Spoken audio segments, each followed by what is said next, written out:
そうか。ちょっと高いね。そりゃ携帯置いてきてしまった俺、車の中に。かっこいいこれ。予算3万円以内決めろ。3万円以内で決めろ。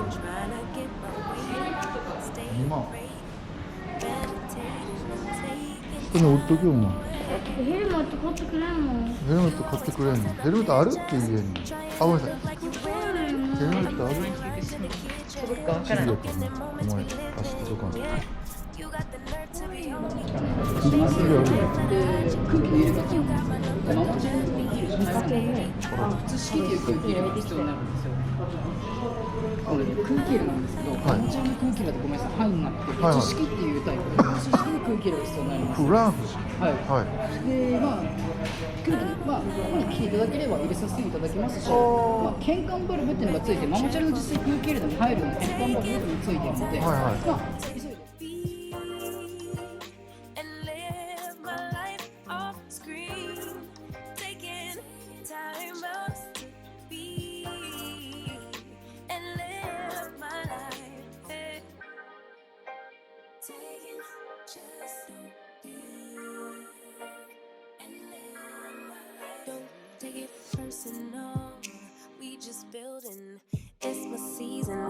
折れるけんね、それ乗ったままあれしたら。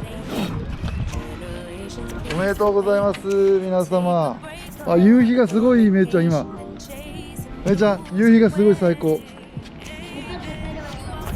かっこいいな。そうすけ、めいちゃんの自転車がちっちゃいっていう。やりましたな。じゃあこれは大学生まで乗ってる。いいね。乗った自転車3台。乗ったね。いい感じいい感じ。おめでとう。何やそうすけさん。いい。意外とよし行く。止まったらこうね。そうそう。もういいって。いや危なくない？はいストップ。ちゃんと帰ってこい。よし、はい車庫入れして。もう終わり。ご飯止まれって。よし、そう行くなよ。